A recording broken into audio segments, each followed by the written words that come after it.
This episode is brought to you by Meow Wolf. Because Danceportation returns to Meow Wolf Denver on Saturday, June 1st, with a takeover by Jay Wara. And they've got even more killer DJs to announce soon. Don't miss this rare cosmic dance party pulsing through all 4 floors of Convergence Station. You know, when I was tripping out about reading this, Paul, it was like, there are 4 floors. It feels like there's like 10. Tickets are on sale now. Visit meowwolf.org to get yours. That's meowwolf.org. Floors are not a concept that I have once I step inside Meow Wolf. Hey, it's Bree. Before we start the show, I have a favor to ask. CityCast is doing our annual listener survey, and it would really help us out if you took it. Even if you took it last year, it would help a lot if you took it again, since we need new data. Please go to citycast.fm/survey to take the survey. It's only 7 minutes long. We timed it. And when you take the survey, you're eligible to win a $250 Visa gift card and some sweet CityCast Denver swag. That link again is citycast.fm/survey. Thanks again, and on to the show. Today on CityCast Denver. You'd be mistaken to think the dusty, unwatered lawns of Riverside Cemetery have been forgotten. The graveyard is the final resting place of some of the biggest names in Colorado history, but the oldest functioning cemetery in Denver is still very much in business.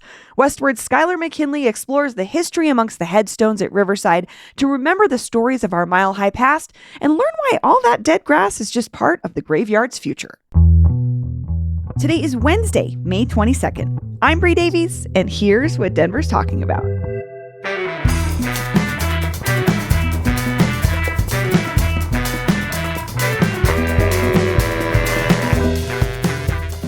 Skyler McKinley, welcome back to CityCast Denver. Good to be here. So, for those who don't know, what is Riverside Cemetery? Riverside is Denver's oldest operating cemetery, and we get into this in the story a little bit, but Denver doesn't preserve a lot of its history, right? And you've talked about this at length. We tear a lot of stuff down. We really do. There was a period where we tore down opera houses to make parking lots.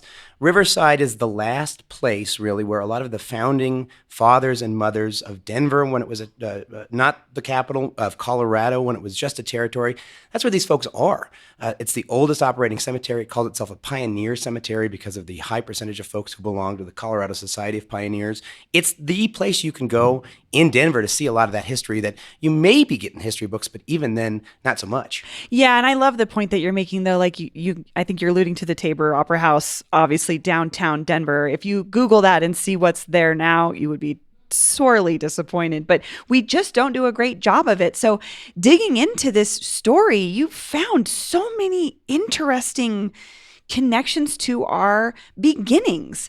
But I want to talk about it's not the oldest, it's the oldest operating. That's an important distinction. What's technically our oldest? Yeah, so the oldest cemetery in Denver is Cheeseman Park. Right. That was the Denver City Cemetery. That was the cemetery for Denver. And what happened was, basically, the Victorian era wore on.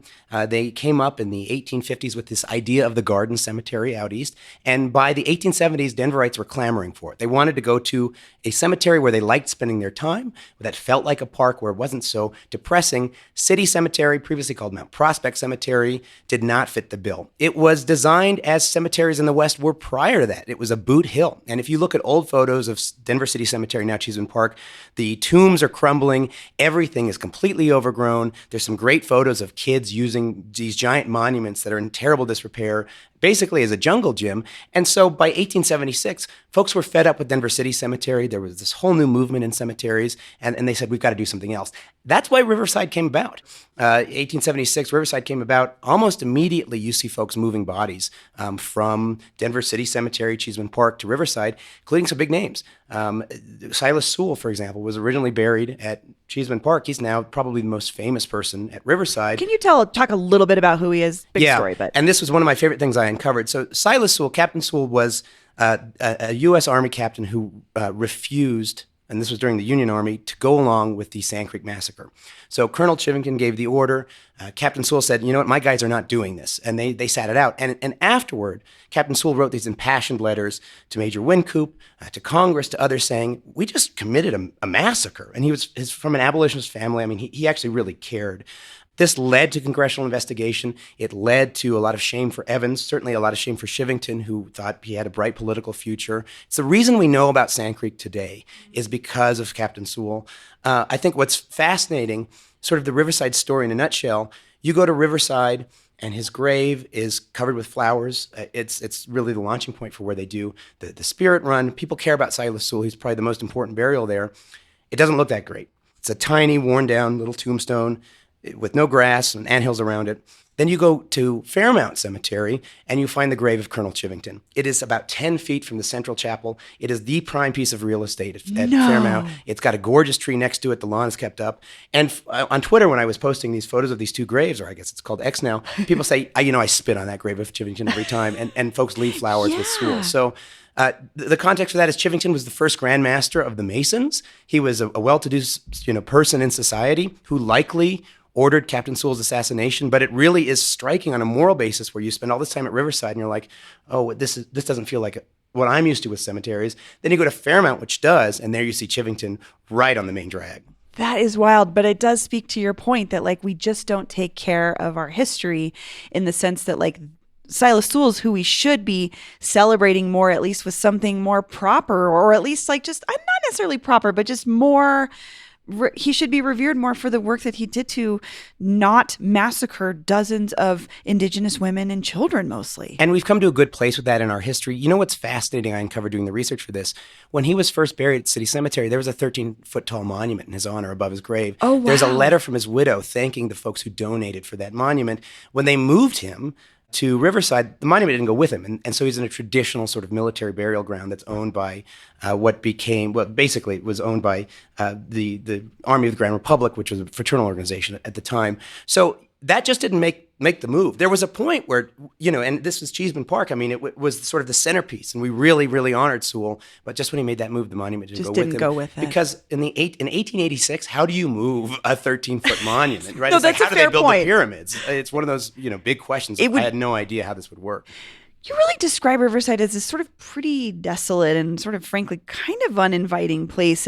But this cemetery came about, like you said, because folks wanted a nicer place to bury their family. What did it look like back in the day? What are we not seeing in Riverside today? There's a ton of reporting from the Rocky Mountain News and other accounts on this. They said it had velvet green lawns, that it was the most spectacular view in the Denver metropolis, that it had, at one point, thousands of trees with another 3,500 waiting in its nursery. Everything was lush green. Remember, cemeteries changed, right? So when you have in your mind's eye a conception of a cemetery park, Riverside was the first one of those in Colorado. So every other cemetery format that's like that, that's green, that's a rural cemetery, or they call them park cemeteries, that's what Riverside looked like back then. It was spectacular. This is why you have Governor Rout buried there, right? The first governor of Colorado. This is why you've got 9 mayors of Denver, maybe more. It's easy to lose count. These people, you have many captains of industry who perhaps died somewhere else, but had a real connection to Denver and to Colorado when it was a territory and then a state. And they said, you know what, I want to be at Riverside. So it was the place to be. There's a 1910 famous book on Denver called The History of Denver, where it calls it the most magnificent city of the dead. And if you look at the old photos, it really was spectacular in that way. And so that's the irony, right? Is that it invented this park format because people didn't like the old format. But now, 148 years later, I think that old format probably is more in line with what we're going to see. What happened? Like disinvestment? How does a cemetery get to be this way from being that park? Yeah, that's an incredible question. And it's not anybody's fault what happened to Riverside. And I want to be clear, Riverside is really special in the way that it is. And I'm so grateful I got to spend time there, but it's not what cemeteries look like in our mind's eye. And so, look, nobody decided we're over Riverside. Nobody decided we've got to do something different. What happened was it was in a prime piece of real estate for industry. You've got the water right there from the Platte River that gives Riverside its name. You had rail line from BNSF come in 1881. You have rendering plants, factories, slaughterhouses all go up around it. This became an industrial area, I should say. So its neighborhood changed, right? It got harder to get to. And at that point, rich folks didn't want to be buried there anymore because they didn't want to be surrounded necessarily by industry. Now, Riverside was green as a gleaming emerald until the 70s. There's reporting on that says it's still green. It's this green, beautiful place surrounded by industry. But the industry is why the boldface name burials stopped. Fairmount Cemetery was founded not long after that transition started happening. Fairmount bought Riverside in 1900 because it had just changed so much. So when you lose rich people deciding to get buried at your burial ground, then you become what Riverside did in many cases, which was a potter's field or pauper's field. But actually, I think that's the more important part of the history, was when that transition happened. When you get all of the to-dos being buried at Fairmount, then you know all of Denver's African American history, the biggest corpus of research on the Black community that founded Denver came out of Riverside burial records, and they kept amazing records, right? Which is not often the case for folks of color, especially in our history. There are records of their existence or their lives, and this is like one of the more comprehensive versions of that. And Riverside was one of the first cemeteries that didn't segregate on any basis. Let's talk about that. What was it like at that moment when it's historically an integrated cemetery? Tell me about Riverside in that time. A great example is when all the Union soldiers' graves started being moved there, is that you would have Black members of the regiment be buried, and they were maybe a private or less, right? And they were buried next to their major, the person who led the troops. It was completely equal. There wasn't a quote-unquote Black section. There wasn't a quote-unquote Catholic section. There wasn't a quote-unquote Russian section. Now, it did develop that way organically. Sure, by right? people's families being buried in their communities having certain areas. Yes, exactly. And you want to be close to your families, Sure. and your families want to be close to their friends. And if you all belong to the same church, that sort of thing happens. But what happened at Riverside was very organically did that. It wasn't like your traditional cemetery where you said, if you're Catholic, you have to be in this section. There's different phases of Riverside, and this is what I think I got the most out of. The first phase, it's the people who made the state. These were the pioneers. They made the state and they got rich doing it, so their kids got buried at Fairmount, where there are a lot of relations. But then that third period is working class people, Black Coloradans, still a lot of notables. Colorado's first Black baseball player, for example, is buried there. There are stories of murdered prostitutes, and the history is really well charted out in what exists at Riverside. I think a credit to Fairmount, too, is that they have teams of volunteers who will help you with genealogical research. So if you want to learn something about your early family from this region, and they have any connection to Riverside, that's a place to start where you might not have had any place to start without it.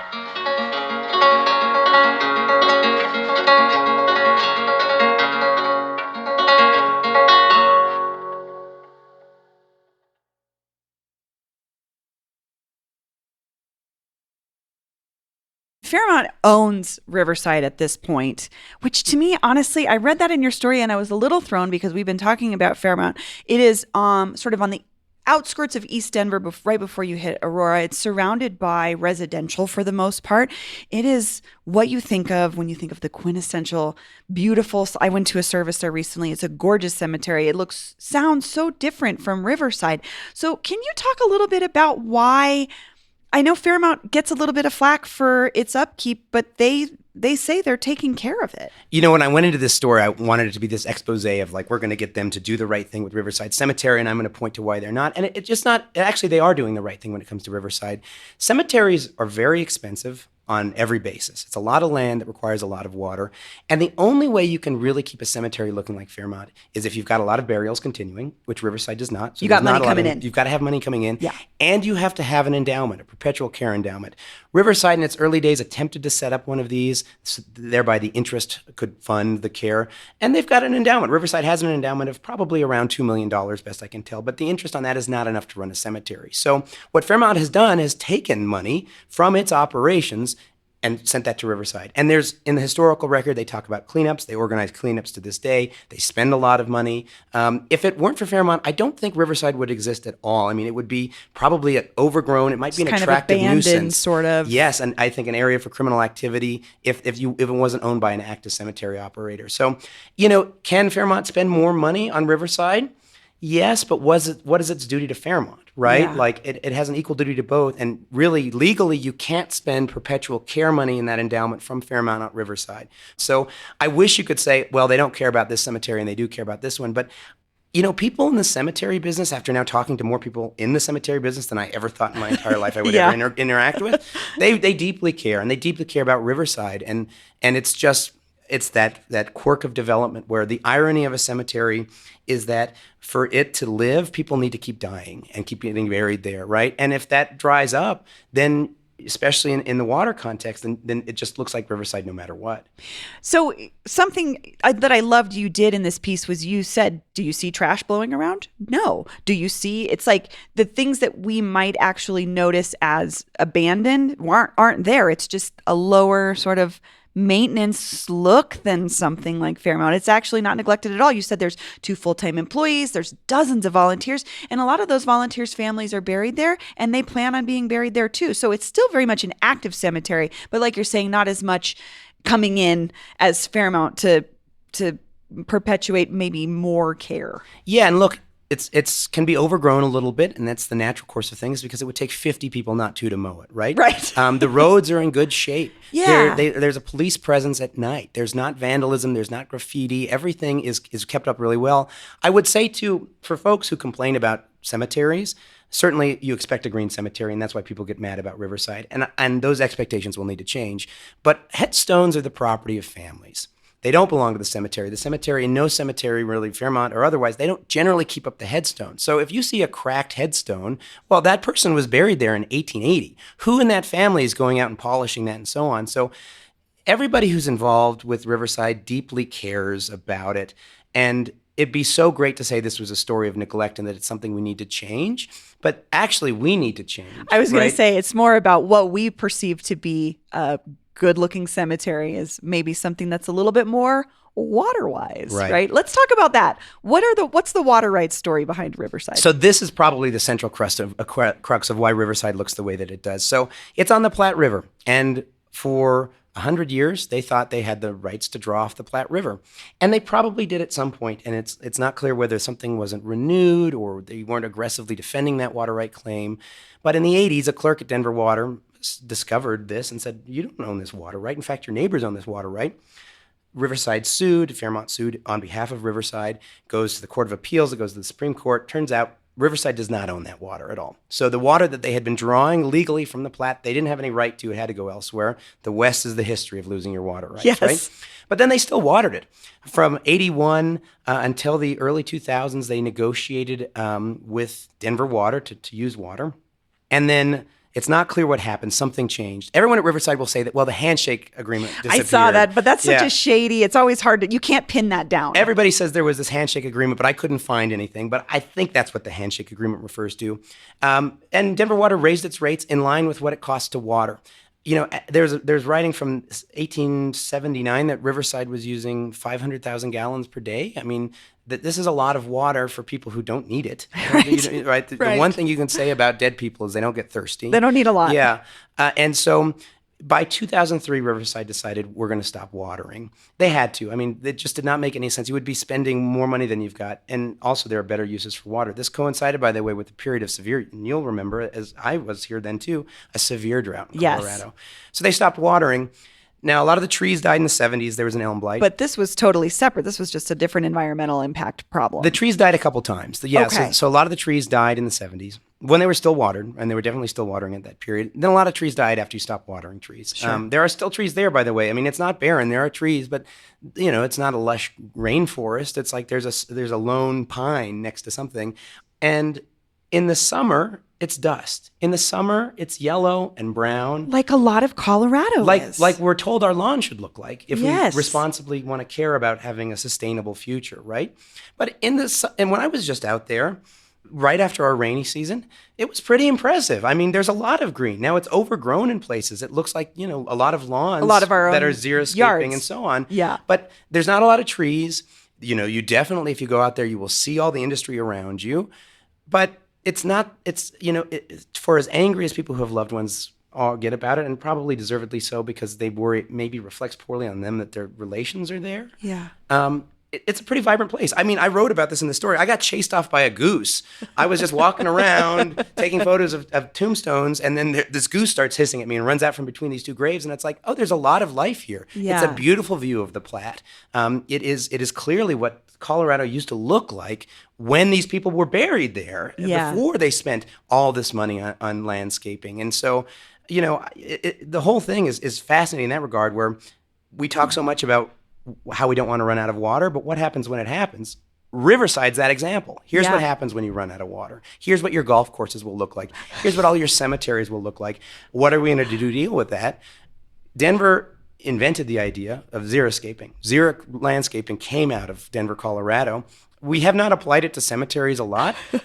We could apply it to Riverside. And in many ways, it's doing it on its own. We just Yeah. expect to see wildflowers and like potted plants and, nice places to walk. But if you just look at what happens on its own, Riverside could be what every lawn looks like, what every park looks like, what every golf course looks like. Skyler, I know you probably dug into this and was like, I just want to learn more about the cemetery. What was the thing, though, that surprised you the most, or the coolest fact or story that you pulled when you were doing this research? There's so much there. I think I didn't realize the scope of how significant Riverside is. I've been a few times. I love to see Governor Rout's grave. I would go to see where Captain Soule is buried, and you see all this history, and you're like, wow, these are some historic people. Clara Brown. Clara I Brown, was just like, she's Barney buried. Ford. Yeah, Barney Ford. I had There's no people idea. we name streets after. There's a giant, stained glass Barney Ford in the House of Representatives where I started my career as an aide. And I'm always like, who is Barney Ford? And then I'm walking, and there's his grave. And that all really impresses you, but we all die, right? And so there are 67,000 or more people buried at Riverside. This is a significant cemetery. Most of those graves aren't marked. So we're telling the story of Barney Ford or Clara Brown or John Long Rout or even, John Evans, right? And those stories all end at Riverside. But for a significant chunk of Colorado, their stories end at Riverside. Burials continue. There are folks who insist on being buried there because their family's there. Those stories are part of Riverside. So going back to the whole thing is like, this is actually where the history is. And this is why we have to change our expectations, right? Yeah. If we expect the only way we get to engage with history is on terms that we consider beautiful or appropriate, that's the same reason we tear down opera houses for parking garages, because we're like, well, this is what it has to be because we need this here. Instead, if we say, well, the history has to exist and I have to take it as it is, which is the truth of history and why someone like John Evans now does not have a mountain named after him, Riverside's the perfect place for that. It's like, oh, I get to go on a stroll around this place where all of these people are. And it matters that they're there and that I'm here. And it doesn't need to have a beautiful tree next to this grave for that person's life to matter. Yeah, I love that thought. Well, Skyler McKinley, thank you so much. Great to be here. That's all for today here on CityCast Denver. If you enjoyed this show, why not take a minute to tell a Riverside Cemetery volunteer about us? Rate the show wherever you get your podcasts and subscribe to our morning newsletter and learn more about us at denver.citycast.fm. We'll be back tomorrow morning with more news from around the city. See you later.